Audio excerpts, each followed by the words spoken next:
हमने शहर को दी एक नई पहचान, हम हैं सिंघानिया बिल्डकॉन।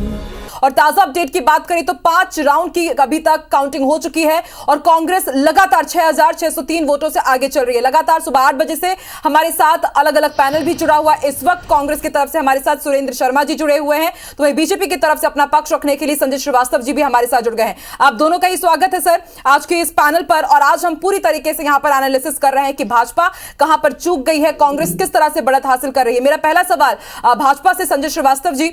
संजय जी, लगातार हम देख रहे हैं जितने भी अभी तक राउंड की यहां पर काउंटिंग हुई है, लगातार कांग्रेस बढ़त बनाए हुए हैं। किस तरह से आप देख रहे हैं और भाजपा कहां चूक रही है? देखिए, चुनाव के पहले और चुनाव के दौरान भी हमने जिन विषयों को रखा था कि कांग्रेस इस चुनाव में किस तरीके से दबाव में थी और दबाव के चलते ही 3.5 वर्ष के जो कार्यकाल में उन्होंने क्या काम किया क्या नहीं किया, उनको वो आम जनता के बीच में नहीं रख सकी। और उन्हें एक मास्टर स्ट्रोक चला कि क्यों ना हम ये चाल चल दें कि हम खैरागढ़ को जिला बना देंगे। ये सबके सामने बहुत सारी चर्चाएं हो चुकी है। इस सरकार को मजबूर होना पड़ा कि हम 24 घंटे के अंदर में जिला बनाएंगे। अर्थात एक लोगों के साथ में ये कहना चाहिए कि उनकी भावनाओं से खेलने का यदि कोई काम किया है तो कांग्रेस की सरकार ने किया है। देखिए, ऐसा है कि आज तक मुझे याद नहीं आता इतिहास में देश की आजादी के बाद यदि कोई चुनाव हुआ और चुनाव में किसी भी सरकार ने, चाहे वो बीजेपी की हो चाहे कांग्रेस की सरकार हो, उन्होंने ये वादा किया हो कि आप हमें चुनाव जिता दीजिए और हम 24 घंटे के अंदर में जिला बना देंगे। हमने इस सरकार को इतना मजबूर कर दिया कि इनको इस स्थिति पर आना पड़ गया। अब ये अलग बात है कि इनकी क्या स्थिति है। 15 अगस्त 2021 को इन्होंने 4 जिलों का निर्माण किया। मैं तो ऊपर ईश्वर से ये निवेदन करूंगा, ये प्रार्थना करूंगा, यदि कांग्रेस मान लीजिए चुनाव जीतती, अभी तो बहुत से राउंड बाकी हैं, लगभग 21 राउंड होंगे, अभी तो केवल 6 राउंड हुए, 15 राउंड है। हमें कई कुछ क्षेत्रों पे हमें अभी उम्मीद है कि वहां पर हम इसको कवर करेंगे। लेकिन यदि मान लीजिए मैं मानता हूं, चर्चा के दौरान मानता हूं, तो मैं ईश्वर से यही प्रार्थना करूंगा कि कांग्रेस का जो कृत्य है वो कृत्य एक बार ऐसा ना हो जाए कि 4 के साथ ये 5वां जिला भी ऐसा हो जाए, क्योंकि कहीं कोई तैयारी नहीं है किस प्रकार की कार्ययोजना बनेगी, कब कैसे परिसीमन होगा, क्या होगा क्या नहीं होगा। जब प्रचार प्रसार किया जा रहा था तो भाजपा इस मुद्दे के साथ गई कि अभी तक आप लोग जिले की जो घोषणा किए हैं, कांग्रेस की तरफ से जिन जिलों की घोषणा की गई वहां के हाल देख लीजिए और घोषणाएं की गई हैं लेकिन अभी काम नहीं किया जा रहा है। आपने ये बातचीत भी आगे रखी थी जनता के सामने, लेकिन शायद इसका असर होता हुआ नजर नहीं आया। जनता ने कांग्रेस का ही साथ देते हुए अब तक तो नजर आ रही है।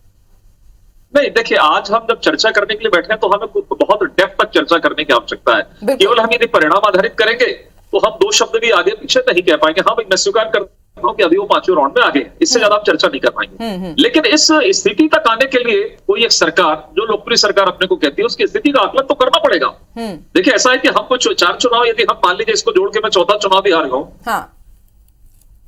चलिए, इनसे थोड़ी सी टेक्निकल इश्यू हो रहे हैं। हमारे साथ सुरेंद्र शर्मा जी जुड़े हुए हैं। सुरेंद्र जी, अब आधी बात ही कर पाए संजय जी, लेकिन जिस तरीके से वो बोल रहे थे कि हमने इतने पावरफुल तरीके से यहां पर काम किया, कांग्रेस की स्थिति कमजोर थी इसलिए इतनी सभाएं करनी पड़ी और इसलिए जिले का मास्टर स्ट्रोक चलना पड़ा कांग्रेस का। दरअसल में ऐसा कुछ नहीं है। बात ये है कि हर विधानसभा के या हर लोकसभा के या हर निकाय के चुनाव सबकी अलग अलग रणनीतियां होती है, उसके हिसाब से काम होता है। भारतीय जनता पार्टी दूसरे नंबर पे थी, हम पिछले चुनाव में वहां तीसरे नंबर पे थे और जेसीसीजे के उम्मीदवार को जीत तो चुनौतीपूर्ण तो थी वो सीट जो है, उसको चुनौतीपूर्ण मानकर ही तो हमने चुनौती स्वीकार किया। और चुनौती स्वीकार करके लोकतंत्र में तरीका क्या होता है? लोकतंत्र का तरीका तो यही है ना कि जनता के बीच में प्रभावी तरीके से जितना अधिक से अधिक तादाद में जाकर के अपनी बात रखी जाए, लोगों को समझाया जाए। तो हमारे मुख्यमंत्री जी ने भी प्रयास किया, मंत्रियों ने भी प्रयास किया, विधायकों ने भी प्रयास किया।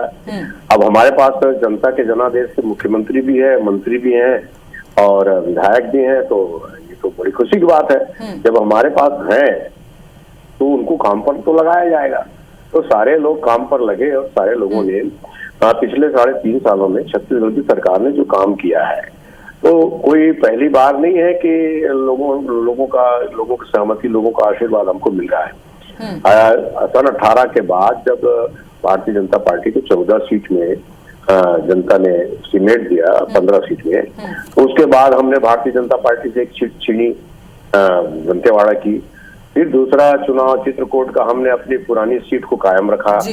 तीसरी सीट स्वर्गीय अजीत जोगी की महत्वाकांक्षी सीट थी, बहुत महत्वपूर्ण सीट थी मरवाही पेंड्रा की। उस सीट को हमने जीता।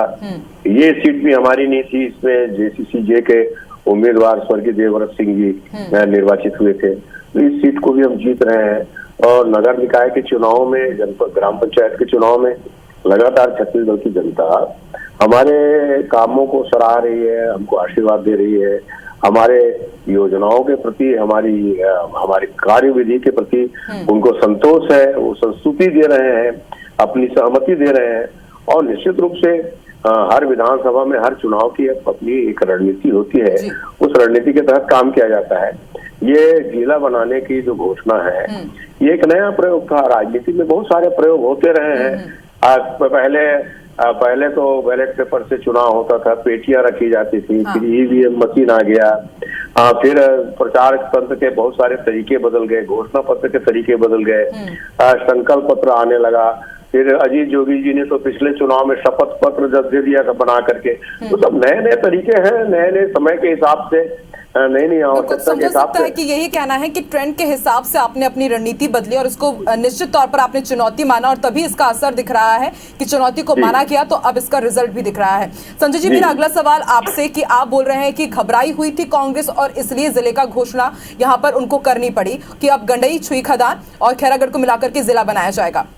इससे पहले मैं एक कमेंट की बात करूंगी। मैंने एक बयान सुना कि उसमें ये कहा गया था कि हमेशा से ही खैरागढ़ विरोधी रहे हैं डॉक्टर रमन सिंह। जब उनकी सरकार थी तब गंडई को तहसील बनाने की मांग की जा रही थी वहां के ग्रामीण वासियों की तरफ से, लेकिन उनको माना नहीं गया, उन पर लाठीचार्ज तक करवाया गया। तो आपको लगता है कि एक विरोध उस समय का भी कि जब वो लोग इस क्षेत्र इस तरफ काम कर सकते थे तब वो काम नहीं किया गया, अब मौका मिला है, कांग्रेस ने इसको सामने रखा तो उसका प्रभाव दिखा, उसका नतीजा रहा कि अब जनता के जो वोट थे वो कांग्रेस के पक्ष में गए?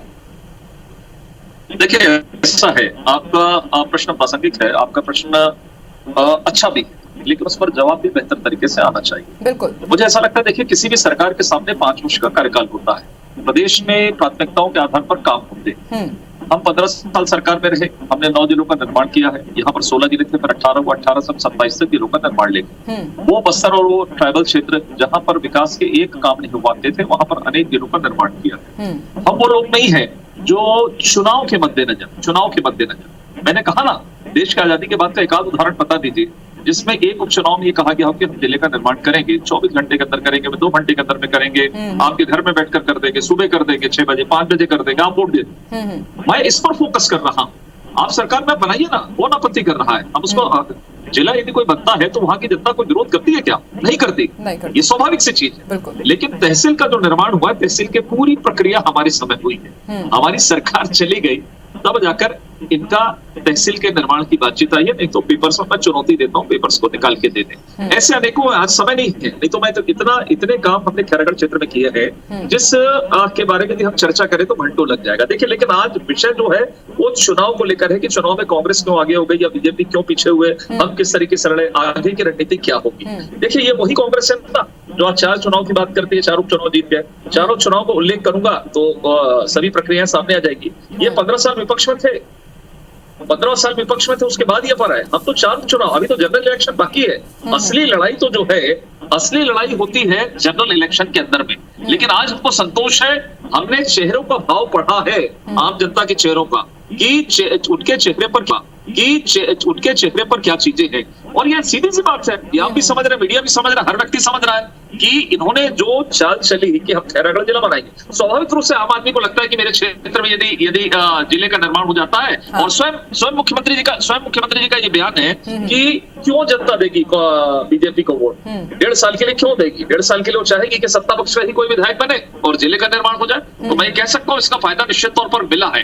लेकिन उसके पर्दे के पीछे कि जिनकी भी सरकार रहती है प्रदेश में, अगर वहां पर कोई उपचुनाव होते हैं तो वो सरकार के पक्ष में ही जाते हैं, क्योंकि जनता भी यही चाहती है। परिणाम उन्हीं के पक्ष में आते हैं। अपवाद स्वरूप कभी ऐसा हो जाता है कि कोई दूसरा जीतता है, 90% और चलिए आखिर के ठीक है, 2 दिनों में तथ्य क्या क्या है, खेल हुआ? तथ्य क्या है और नतीजों का असर कितना होगा, इसके ऊपर हम लगातार चर्चा करते रहेंगे। लेकिन मध्य प्रदेश की खबरों पर भी लगातार हमारी नजर बनी हुई है और तो लगातार हमारे साथ एक पैनल मौजूद है और हम हर उस पहलू पर चर्चा कर रहे हैं जो खैरागढ़ के रण में अब तक की जो तस्वीर सामने आई है, जिस तरह से कांग्रेस प्रत्याशी यशोदा वर्मा आगे चल रही है और कहीं पर भी अभी तक एक भी राउंड की वोटिंग के बाद यह सुनने को नहीं मिला है कि बीजेपी प्रत्याशी आगे चल रहे। संजय जी, मेरा अगला सवाल आपसे कि अभी तो कांग्रेस प्रत्याशी यशोदा वर्मा आगे चल रही हैं, शायद इस बात की उम्मीद हो आपको कि जब आपके क्षेत्रों की, जहां पर आपका ज्यादा प्रभाव रहा आपकी पार्टी का, शायद वहां पर जब काउंटिंग होगी तो क्या आपको लगता है कि हाँ आपको भी बढ़त मिल सकती है? जी निश्चित रूप से। देखिए, कल आपके इस चैनल में परिचर्चा में मैंने इस बात को कहा था कि ये जो फाइट है बड़ी क्लोज फाइट होगी। मैंने इस बात को कहा था और मैंने इस बात को भी कहा था लगातार चैनलों के अंदर में। देखिए, कमोवेश यही होता है कि देश में जितने भी उपचुनाव है, देश की आजादी के बाद से देखें, जो उपचुनाव होती है जहां जिसकी सरकार रहती है, 90% से ज्यादा परिणाम उनके पक्ष में आते हैं। कारण के बारे में मैं बहुत ज्यादा नहीं जाना चाहता, सब जानते हैं कारण क्या है। दूसरा विषय यह है कि निश्चित रूप से आपने जो कहा कि पूरे विधानसभा में कुछ ऐसे क्षेत्र होते हैं जहां पर हमको उम्मीद ज्यादा रहती है, कहीं पर टफ रहता है, कहीं पर हम लूज करते हैं। तो हमें उम्मीद है कि कुछ क्षेत्रों में हमको लीड मिलेगी। अब वो लीड कितने अंतर से हम आगे बढ़ते हैं, कितना हम कवर कर पाते हैं, ये देखने की बात होगी। लेकिन हमें अभी 5-6 राउंड की गिनती हुई है, लगभग 5-6 हजार का आप जो बता रही आंकड़ा कि हम पीछे हैं, अर्थात हम बहुत पीछे नहीं है। 2 राउंड 3 राउंड यदि हमको बेहतर मिल जाता तो हम लगभग बराबर की स्थिति में खड़े दिखाई देते हैं। इसलिए कम से कम अभी की स्थिति में, जब आज जो समय 11:30 बज रहा है, तो हम ये नहीं कह सकते कि भारतीय जनता पार्टी पीछे है। लेकिन जो चर्चा है, जो चर्चाएं लगातार चल रही, कारण क्या था, क्या नहीं था, क्या नहीं था, जिस पर लगातार चर्चाएं हो रही है, तो मुझे लगता है कि निश्चित रूप से 2023 का जो चुनाव है, आने वाला चुनाव है, ये बराबर का चुनाव होगा और जिसने जो मेहनत किया है उसके पक्ष में परिणाम जाएगा। हमें जिस तरीके से तराजू पर तौला जा रहा था कि बीजेपी कमजोर है, ऐसा कहीं दिखाई नहीं दिया। इस खैरागढ़ ने सिद्ध कर दिया कि सरकार कितनी कमजोर है। सरकार के पास में 3.5 साल की जमा पूंजी कुछ नहीं है कि वो कहे कि 3.5 साल के अंदर में हमने ये काम किया, इसलिए हमको ये वोट मिला। चुनौती तो तब होती जब आप जिले की बात नहीं करते, आप तमाम प्रकार की देवराज जी की मूर्ति की बात नहीं करते, जिनका अपमान आपने लगातार किया, उनका पुतला फूंका, उनको तमाम प्रकार की चीजें की है, उस पर मैं आज नहीं जाना चाहता। उपलब्धि आपकी रहती जो जिस मॉडल, एक मिनट आकांक्षा जी, जिस मॉडल की आप बात करते हैं बाहर जाकर, ये उत्तर प्रदेश में गए तो क्या स्थिति हुई आपको मालूम है। भूपेश मॉडल, छत्तीसगढ़ मॉडल पिट गया। आपने यहाँ पर इस मॉडल की बात ही नहीं करी, आपको एक नया पासा फेंकना पड़ा। लेकिन मैं उम्मीद करता हूं कि 4 जिलों का क्या सत्यानाश हुआ तो मालूम है, 9 महीने हो गए, 4 कदम हम आगे नहीं बढ़ पाए हैं। कब उसका परिसीमन होगा, कब उस पर दावा आपत्ति होगी, कब बहुत सारे आरोप आप लगा रहे हैं कांग्रेस पार्टी पे कि कमजोर हो गई है, भाजपा पूरे दमखम के साथ आई है। इसका मैं सीधा जवाब सुरेंद्र जी से ले रही। सुरेंद्र जी, एक के बाद एक कई गंभीर आरोप लगाए गए। यूपी में छत्तीसगढ़ मॉडल का जिक्र किया गया, यहाँ जिक्र नहीं किया गया। आप कितना इत्तेफाक रखते हैं इन बातों से और आपका क्या स्टैंड? देखिए, मेरे को एक मैच की याद आ रहा है। उस मैच में, क्रिकेट मैच हो रहा था और अंतिम बॉल में 6 रन की आवश्यकता थी और मेरे ख्याल से MS धोनी खेल रहे थे जी। और उन्होंने एक ऐसा शॉट लगाया जिसका क्रिकेट के उसमें किताब में उसका कोई उल्लेख ही नहीं। बाद में उसको हेलीकॉप्टर शॉट कहा गया जी। तो दरअसल में ये जो चुनाव है, जब राजनीतिक दल चुनाव के क्षेत्र में जब जाते हैं, जनता के बीच में जाते हैं, अपनी बात रखते हैं और अपनी बात अपने अपने तरीके से रखते हैं। भारतीय जनता पार्टी ने अपनी बात रखने में कोई कोताही नहीं रखी, किसी की तरह कमी नहीं की। वो डॉक्टर रमन सिंह से लेके तमाम छत्तीसगढ़ के नेता पूरी तरह से जुटे रहे और यहाँ तक कि उन्होंने मध्य प्रदेश के मुख्यमंत्री को बुलाया, केंद्रीय मंत्री को बुलाया, सारे लोगों ने सभी तरह के प्रयास किए, हमने भी प्रयास किए। तो बात दरअसल ये है कि कुल मिला के बात तो ये है कि आपका काम लोगों को पसंद आ रहा है या नहीं, आपकी जो योजनाएं हैं, आपने जो प्रयास किए वो जनता को स्वीकार है कि नहीं। तो बस इस बात पर आज हम नहीं कर सकते। आज तो परिणाम निकल रहे हैं ना, ये सारी चीजें तो बीत चुकी हैं, आज परिणाम निकल रहे हैं और परिणाम निश्चित रूप से इस बात को बताता है कि कांग्रेस पार्टी ने और कांग्रेस की सरकार ने जो काम किया है उसको खैरागढ़ की जनता ने पसंद किया है। हमारे उम्मीदवार को खैरागढ़ की जनता ने पसंद किया है, हमारे घोषणा पत्र को खैरागढ़ की जनता ने पसंद किया है। और ये मुकाबले की बात नहीं है, मैं आपको बता रहा हूँ कि आप ये समझ लीजिए कि लगभग 30,000 मतों तक जाएगा ये मामला। वहां पर जो मैंने परिस्थितियां देखी हैं, मैं भी गाँव में वहाँ काफी घूमा हूँ, तो मेरा अनुमान ये है कि हम काफी बड़े अंतर से चुनाव जीत रहे हैं। तो यहाँ पर भारतीय जनता पार्टी संघर्ष में कहाँ दिखाई दे रही है? अगर 1000 वोटों से आगे पीछे चलते रहता तो कहते आप संघर्ष में हैं। आप तो हर राउंड में लगभग 1200 वोटों से पीछे चलते जा रहे हैं। भारतीय जनता पार्टी न संघर्ष में थी न संघर्ष में है।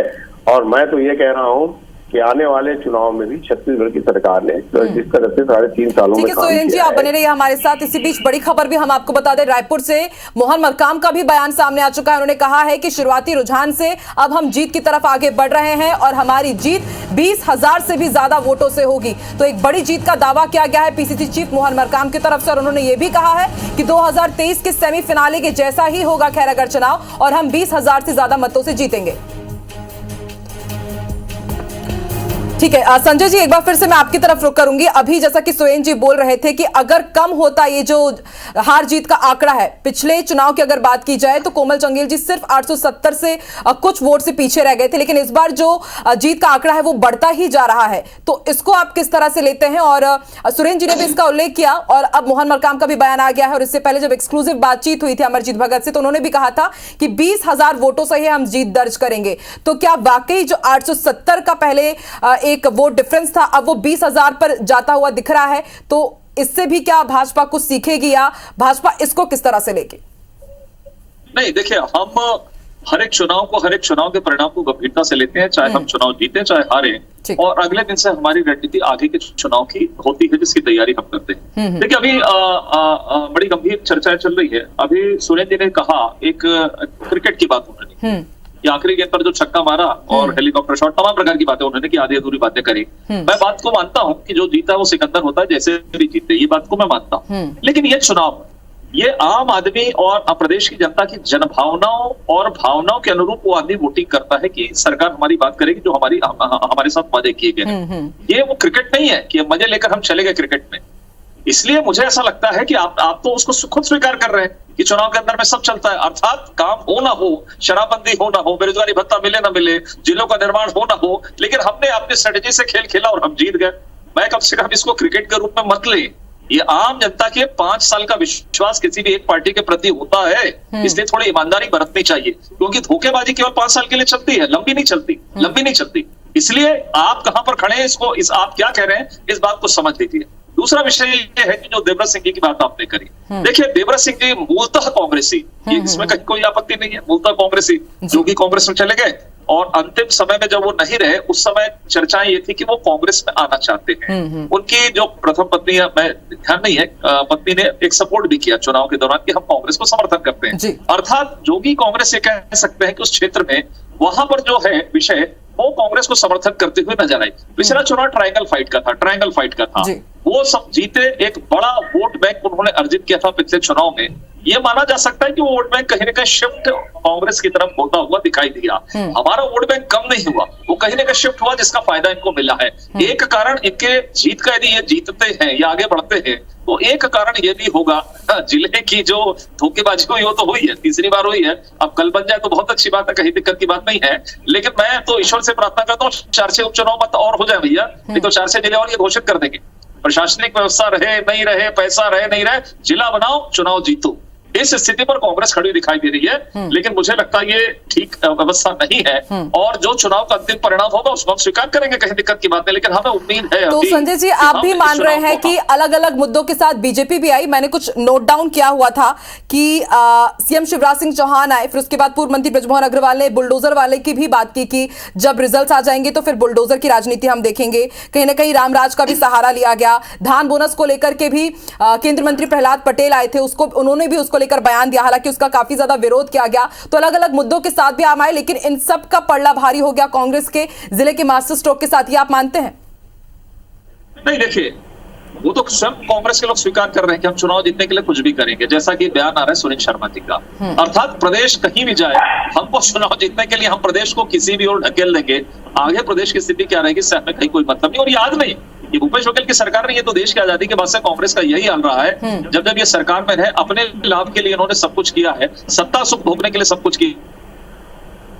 चलिए एक बार फिर से हमारा कनेक्शन उनसे टूट गया है। सुरेंद्र जी, आप सुन रहे थे लगातार संजय श्रीवास्तव जी को, आप क्या कहना चाहेंगे? क्योंकि धान बोनस पर जब मुद्दा सामने निकल करके आया था, माफ कीजिएगा, केंद्रीय मंत्री प्रहलाद पटेल का बयान सामने आया था कि धान बोनस की जो राशि दी गई है उससे प्रदेश दिवालियापन की तरफ बढ़ रहा है, काफी विरोध हुआ। तो आपको लगता है कि जो बीजेपी ने जो मुद्दे उठाए और उसके बाद कुछ जो बयानबाजी हुई, उसके बाद जिस तरह से पूरी राजनीति देखी गई, तो उसका भी फायदा मिला है कांग्रेस को?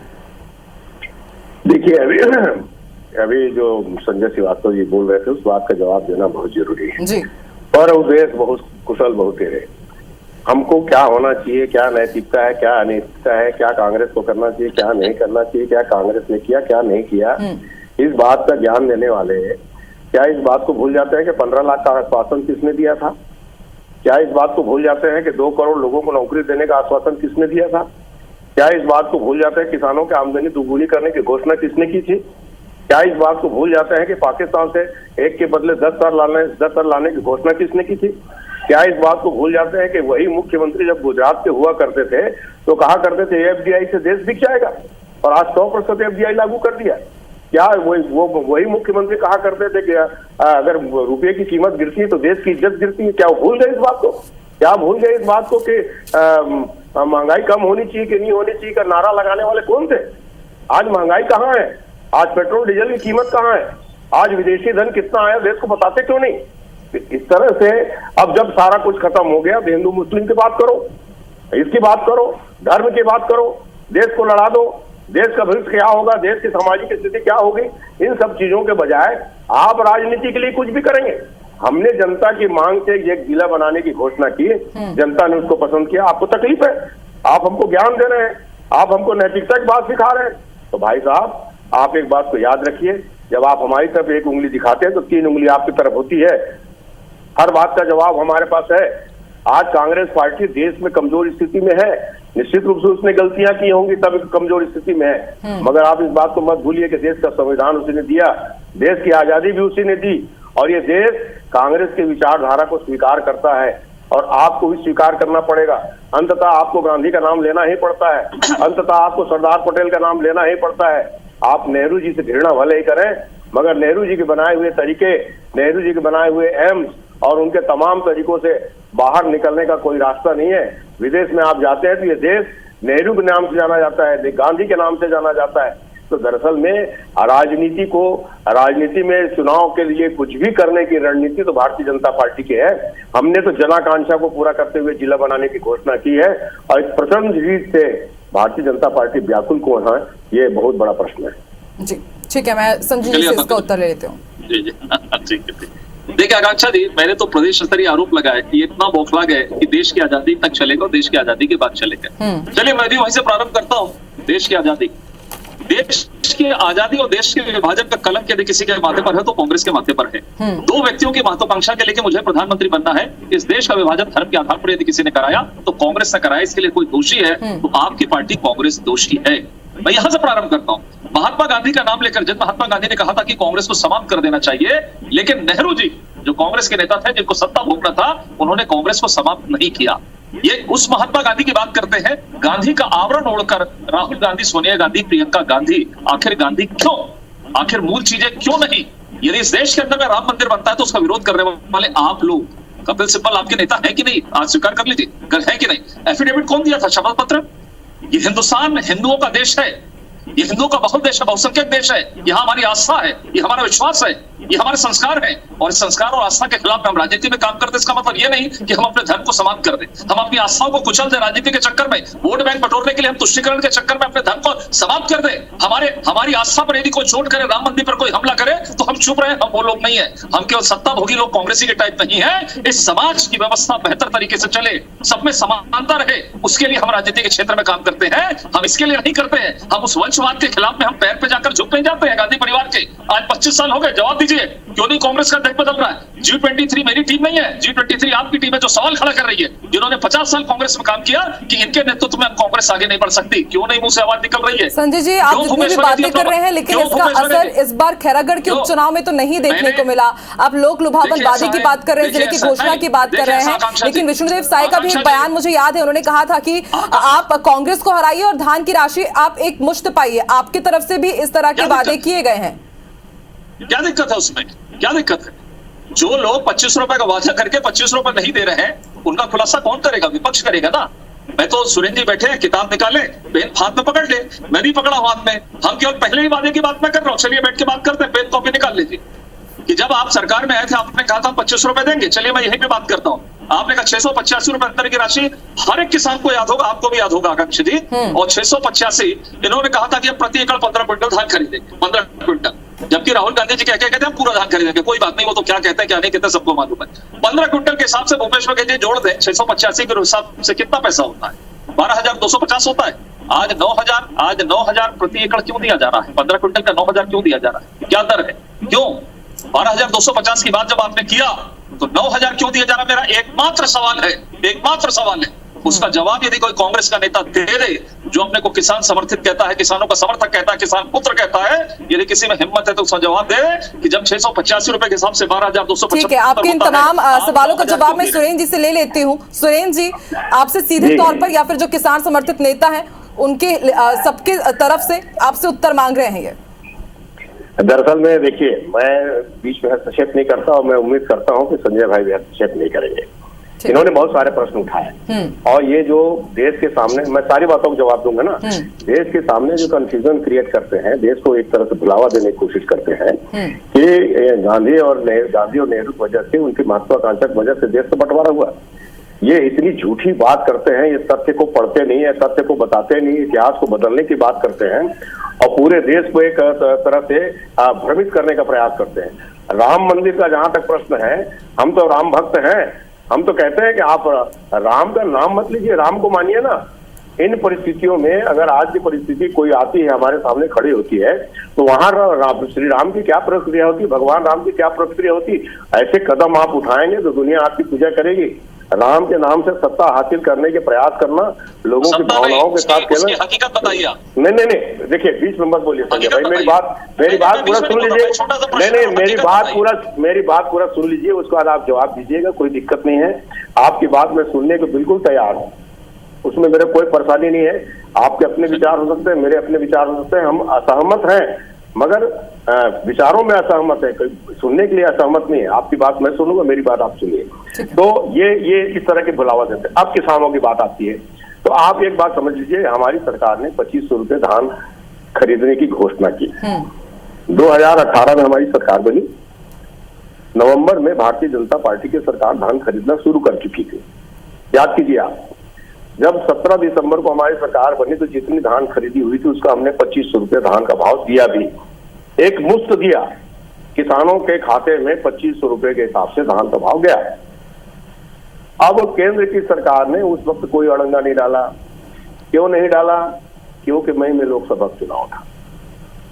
अब लोकसभा का चुनाव हो गया, केंद्र में फिर भारतीय जनता पार्टी की सरकार आ गई। अगले साल जब 2019 में धान खरीदी करने की बात हुई तो केंद्र की सरकार ने कह दिया, भाई अगर आप 1 रुपया भी बोनस देंगे तो हम आपका चावल नहीं खरीदेंगे। अब बताइए, हमारे सामने तो मजबूरी थी, हमने किसानों को वादा किया हुआ था 2500 रुपये में आपकी धान खरीदी करेंगे। तो राजीव गांधी न्याय योजना लागू की गई और जो अंतर की राशि है उसको दे करके 2500 रुपये धान का भुगतान 19 में किया गया। उसी योजना के अंतर्गत 20 में भी किया गया और ये 21 है। 21 में आने के बाद जो हमारा जो राजीव गांधी न्याय योजना की राशि है और जो केंद्रीय सरकार के समर्थन मूल्य है, दोनों मिला के समर्थन मूल्य, धान का समर्थन मूल्य 2540 रुपए होता है। उसको हमारी छत्तीसगढ़ की सरकार दे रही है। ये मैं चुनौतीपूर्वक कह रहा हूँ। पहले साल हमने 82-83 लाख मीट्रिक टन धान की खरीदी की, फिर 85 लाख मीट्रिक टन धान की खरीदी की, फिर 92 लाख मीट्रिक टन धान की खरीदी की, इस साल 98 लाख मीट्रिक टन धान की खरीदी की। किसानों की संख्या 15 लाख के से बढ़ करके 24 लाख हो गया। खेती का रकबा बढ़ गया और इसके अलावा छत्तीसगढ़ की सरकार ने न सिर्फ धान में बल्कि कोदगो, कुटकी, रागी केला, पपीता, इनकी खेती, वैकल्पिक खेती के विषय में भी सरकार ने बहुत सारे कदम उठाए हमारी सरकार है, किसानों के लिए हम काम करेंगे और शायद इसका भी असर दिख रहा है कि जनता ने भरोसा जताया है, क्योंकि खैरागढ़ भी वहां पर ऐसा क्षेत्र है जो कि कृषि प्रधान क्षेत्र है। वो संजय जी, आप धान बोनस को लेकर के बातचीत कर रहे थे, आपने वो जो प्रश्न पूछा उसका जवाब आपको मिला, आप क्या कहना चाहेंगे? कहाँ जवाब आया? 9,000 रुपए एकड़ क्यों मैं ये पूछ रहा हूँ, इसका तो कोई जवाब ही नहीं आया। 2540 दे रहे हैं, किसका हमने बताया ना, किसका पैसा दे रहे हैं आप? हमने बताया ना, बताइए तो जरा, क्लियर करिए ना। आपके तो आप एक बात बताइए संजय भाई, संजय भाई ये बताइए, हमने किसानों को वादा किया 2500 रुपए। सुनिए, नहीं यही गफलत नहीं, 2500 की बात नहीं है, जो बढ़ाओ हमने 2500 की ही बात की थी, हमने 2500 की ही बात की थी और 2500 रुपया हम किसी भी तरीके से दे रहे हैं। ना हम आप हमारा केंद्र का पैसा लोगे, ये तो आपकी 3.5 साल से यही चल रही है। जितना पैसा था भूपेश बघेल अगले दिन कहते हैं हमको तो केंद्र से मदद नहीं मिल रही है। आप स्मार्ट सिटी का पैसा आप दे रहे हैं, मनरेगा का पैसा आप दे रहे हैं, प्रधानमंत्री का पैसा आप दे रहे हैं, फिर भी भूपेश बघेल जी 2 दिन पहले बोले हमको तो कुछ करते ही नहीं, केंद्रीय मंत्री क्यों आ रहे हैं, एक ठेला देते नहीं। तो ये तो आप लोगों की फितरत है कि लेंगे भी और आंख दिखाएंगे। तो 2500 रुपए वाली विषय नहीं, आपने जो कहा संजय जी, अमूमन देखा जाता है कि केंद्र सरकार वर्सेस यहाँ की जो राज्य सरकार है कई बार कई मामलों में एक दूसरे के सामने खड़ी हुई है, उसके ऊपर भी हम आगे चर्चा जरूर करेंगे कि क्या इसका भी असर देखने को मिला है, कि सिर्फ स्थानीय मुद्दे रहे कि जिले के घोषणा का असर हुआ है, या फिर कुछ दूसरे भी मुद्दे रहे जिसके कारण जो जनता है उसका भरोसा एक बार फिर से यहाँ पर भी बीजेपी से टूटा है।